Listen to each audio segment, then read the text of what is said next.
300 करोड़ कमा चुकी धुरंधर फिल्म ने ऐसा क्या कर दिखाया, 6 मुस्लिम देश ने बैन कर दिया बॉस कि मेरे यहां कोई नहीं देखेगा धुरंधर। ऐसा क्या किया भाई? अजीत डोभाल, अजमल कसाब, आईएसआई और धुरंधर मूवी का ऐसा सच कि पाकिस्तान तक में गजब आग लग गई है। आज आपको दिखाता हूं भाई। धुरंधर मूवी को देखकर पहले तो भारत का मोदी विरोधी गैंग सुलगा, फिर अब पाकिस्तान उबला। धुरंधर के बारे में सुन सुनकर पाकिस्तान में लोग जो है वो आग लगी हुई है उन लोगों को। हालत ये हो गई कि जैसे जैसे धुरंधर कमाई पे कमाई कर रहा है, वैसे वैसे पाकिस्तान और कुछ मुस्लिम देशों में हाहाकार मचता जा रहा है। 7 दिन में धुरंधर ने 300 करोड़ रुपए कमा डाले। इसमें भारत के अंदर 200 करोड़ की कमाई, भारत के बाहर 100 करोड़ रुपए की धुरंधर कमाई। इधर धुरंधर ने 300 करोड़ रुपए कमा डाले, उधर 6 मुस्लिम देशों ने उस पर बैन लगा दिया। यानी इधर धुरंधर पर पैसा बरस रहा है, उधर उतनी ही उस पर आग बरसाई जा रही। आज आपको बताऊंगा कि धुरंधर पर कौन से 6 मुस्लिम देशों ने बैन लगा दिया। आपको यह भी बताऊंगा कि धुरंधर ने पाकिस्तान में क्या कोहराम मचा दिया। धुरंधर मूवी में जो दिखाया गया उसे देखकर पाकिस्तान क्यों कहने लगा है कि इस फिल्म की स्क्रिप्ट मोदी ने लिखी है। धुरंधर मूवी का वो सच क्या है जिसे देखकर पाकिस्तान अलबला गया है? नकली नोट छापने वाली मशीन का सच हो या फिर पाकिस्तान के आतंकियों की असली फोन रिकॉर्डिंग, जिन्हें देख कर सुनकर पाकिस्तान के होश उड़े हैं।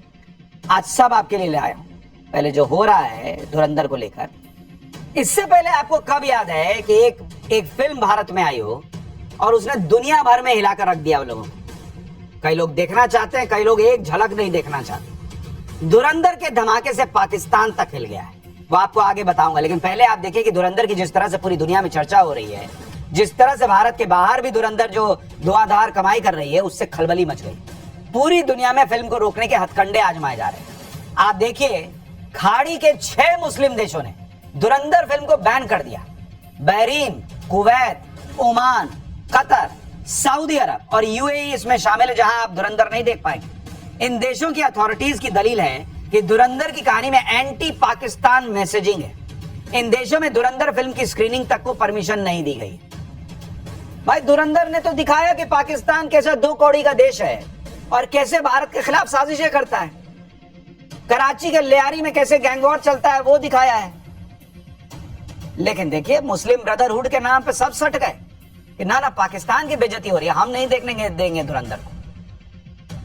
धुरंधर के खिलाफ ये सब इसलिए हो रहा है क्योंकि धुरंधर ने पूरी दुनिया में पाकिस्तान की लंका लगा दी है। बहुत ऐसे ऐसे सच दिखा दिए जिससे पाकिस्तान की दुनिया में पोल पट्टी खुल गई। जितने लोग धुरंधर को देख रहे हैं वो पाकिस्तान का सच भी देख रहे हैं। और सबसे बड़ी बात है कि भाई देखिए, 26/11 हुआ। कई लोग जेनजी आज का शायद नहीं जानता 26/11 में कैसे क्या हुआ। नकली नोट का मामला कैसे था? फिल्म में एक डायलॉग है कि उस जमाने में एक मंत्री और उनका बेटा जो है वो नकली नोट जो है उसका खाचा जो होता है, खाका, वो पाकिस्तान को दे दिए थे। अब वो क्या सच्चाई है वो तो फिल्म वाले जाने, बाकी तो कुछ हमने आपके ऐसी ऐसी चीजें जेनजी को पता चल रही, क्योंकि जेनजी फिल्म देखने जा रहा है, इसलिए इनको आग लग गई।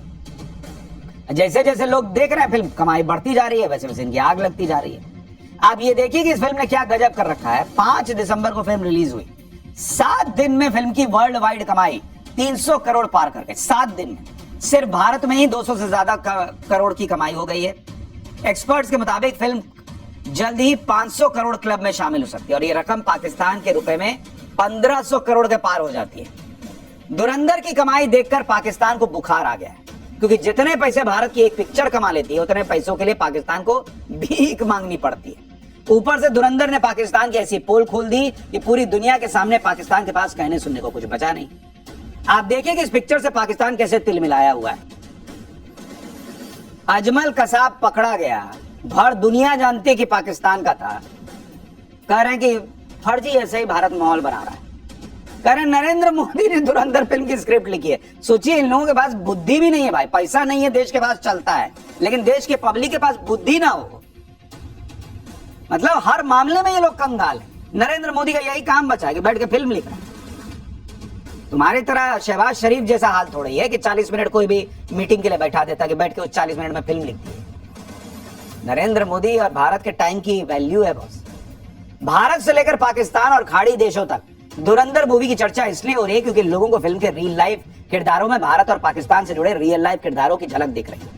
भारत ही नहीं, पाकिस्तान में भी लोग फिल्म के सीन और कैरेक्टर्स को असल कहानी से कनेक्ट कर रहे हैं। जैसे अर्जुन रामपाल इस फिल्म में मेजर इकबाल के किरदार में, जो मुंबई में हुए 26/11 के हमले के वक्त आतंकियों को सैटेलाइट फोन से कमांड दे रहा था कैसे लोगों को मारना है।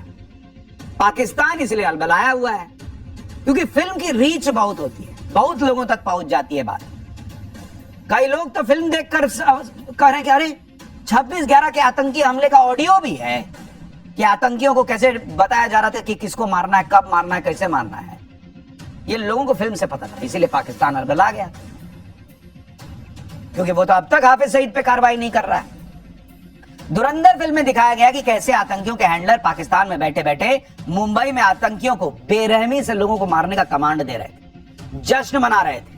अब यही सीन दिखा दिया तो पाकिस्तान को आग लग गई कि अरे बाप रे, तो सच पता चल गया पब्लिक को। इसी से पाकिस्तान परेशान है, क्योंकि ये ऑडियो बहुत सारे लोगों ने पहली बार सुने। आपको ऐसे ही एक रियल ऑडियो सुनाता हूं जो मुंबई के 26/11 हमले के दौरान का है। इस ऑडियो में भी आतंकियों का हैंडलर पाकिस्तान में बैठे बैठे 26/11 के आतंकियों को ठीक उसी तरह कमांड देता सुनाई देगा जैसा फिल्म में दिखाया गया। फिल्म में कोई झूठ नहीं दिखाया गया। अब आप असली ऑडियो सुनिए 26/11 के वक्त कैसे आतंकियों को कमांड दिया जा रहा था पाकिस्तान से। क्या सूरत है काशा? मेरे ख्याल ऊपर टीम उतार दी गई है। हाँ, तीन छत के ऊपर 15 बंदे उतरे हैं हेलीकॉप्टर के जरिए। अच्छा, तो ये खिड़कियों से सामने से खिड़कियों के सामने खड़ के लड़े। क्या कह रहे हैं आप? खिड़कियों के सामने नजर आ रहा है कुछ स्नाइपर सामने वाले कमरे में ऊपर फायर हुआ है। आपके ना ऊपर उन्होंने ऊपर से नीचे आना है, वो इस वक्त ऊपर वाले फ्लोर क्लियर कर रहे हैं। आप ना अपनी सीढ़ियों पे ऐसी पोजीशन बनाएंगे उनको आते ही उनको मतलब देना वो शुरू करें। आप उन्होंने सीढ़ियों से उतरना नीचे। हाँ मतलब, लेकिन ऐसी पोजीशन बनाए, ये भी तो मुमकिन है ऊपर आने से पहले उनके रेट कहते हैं। ये भी हो सकता है। आपने ऐसी पोजीशन बनाए मतलब कमरे में रहे, लेकिन जो सीढ़ी है ना वो आपकी ना पहली फर्स्ट जो आपके इंस्टेंस में आपके हो, अगर कमरे के साथ नीचे सीढ़ियों पे अच्छा आपको दाएं बाएं कोई नजर आ रहा है? कोई हमारे सामने हमें से नजर आ रहे हैं खिड़कियों में बैठे सामने। मारो फायर उन्हें यार, बस मारो उन्होंने ओपन फायर किया, हम उनके साथ ओपन लड़े। अच्छा बात सुनो, आप जो कमरे में हो ना, हाँ जी, आप ना निशाना लो अपना और जो कोई भी स्नाइपर है उसके ऊपर फायर करो, अपनी पोजीशन चेंज करो। एक बंदा बाहर के दरवाजे पे पोजीशन लेकर रखे, दूसरा उनके ऊपर फायर करो।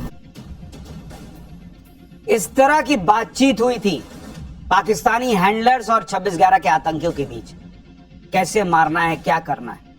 इसी से पाकिस्तान को आग लग गई और मुस्लिम ब्रदरहुड के नाम पर 6 खाड़ी के देश कह रहे हैं कि नहीं, हम भी फिल्म नहीं देखने देंगे, इसी वजह से कि पाकिस्तान एक्सपोज हो जाएगा। अब बात धुरंधर के उस किरदार की जिसे देखकर पाकिस्तान के सीने पे सांप लौट रहा है। धुरंधर के इस किरदार का नाम है अजय सान्याल, जिसे आर माधवन ने निभाया है। फिल्म में आर माधवन को भारत का एक इंटेलिजेंस ऑफिसर दिखाया गया है। अजय सान्याल के गेटअप में माधवन के किरदार में लोगों को मौजूदा वक्त में भारत के एनएसए अजीत डोभाल की साफ साफ झलक दिख रही है। हालांकि फिल्म में ऐसा कोई दावा नहीं कि अजीत डोभाल का ही किरदार है, लेकिन फिल्म में कांधार कांड को लेकर कार्रवाई के लिए बोला गया अजय सान्याल का डायलॉग अजीत डोभाल की याद दिला रहा है, क्योंकि रियल लाइफ में जो भी अजीत डोभाल कह चुके हैं वही इस फिल्म में। और अजीत डोभाल कई बार दूसरी बातें भी कह चुके हैं कि पावर होना काफी नहीं होता है, पावर के मुताबिक पंच मारना जरूरी होता है, जो कि आज का नया भारत करता है। फिल्म में भी अजय सान्याल को यह कहते हुए सुनाई दिखाया गया है कि मुंह तोड़ने के लिए मुट्ठी बंद करना जरूरी होता है। फिल्म में अजीत डोभाल का जो किरदार बताया जा रहा है वो ये भी कहता है कि कभी तो हमारा समय आएगा, ऐसी सरकार आएगी कि हम ये कर पाएंगे। इसलिए भी लोगों को आग लगेगी, क्योंकि अब वो सरकार आ गई। अब जो अजीत डोभाल कह रहे हैं ना कि हम अपने ताकत के हिसाब से पंच मारें, वो अब होता है इस देश के अंदर। धुरंधर में अजीत डोभाल से इंस्पायर किरदार की चर्चा इसलिए भी हो रही है क्योंकि फिल्म में कांधार हाईजैक कांड का भी जिक्र है। अजय सान्याल के किरदार को हाईजैकर से बात करते हुए दिखाया गया, जिसमें हाईजैकर उनसे कहता है कि हिंदू बहुत डरी हुई कौम है। ये बात अंदर तक झकझोर के रख देने वाली है। इसके बाद ही आतंकियों से बदला लेने के लिए अजय सान्याल धुरंधर प्रोजेक्ट तैयार करते हैं। और आप देखिए कि अपनी रियल लाइफ में अजीत डोभाल कई बार कह चुके हैं कि हिंदुस्तान को हमेशा हिंदुस्तान के लोगों के साथ नहीं देने की वजह से हार झेलनी पड़ी। वो कहते हैं ना, ये अक्सर दरवाजा जो है ना वो अंदर से खोला गया, तभी कोई बाहर ही घुस पाया। ऑपरेशन सिंदूर के बाद भी आपने देखा नहीं, सोशल मीडिया से लेकर दूसरी जगहों पर किस तरह से माहौल बनाया गया कि सबूत दो, पाकिस्तान को कितना मारे हो। यहां तक कि यह पूछने पे फोकस रहा कि हमारे कितने राफेल गिरा है, पाकिस्तान को कितना मारा, यह देखने के बजाय हमारे राफेल गिरे कि नहीं गिरे यह जानने में लोगों का इंटरेस्ट रहा। यही रहे अजीत डोभाल को जब भी मौका मिलता है वो कॉन्फ्लिक्ट ऑफ इंटरेस्ट होने पर खुद को शक्तिशाली दिखाने पर जोर देते हैं।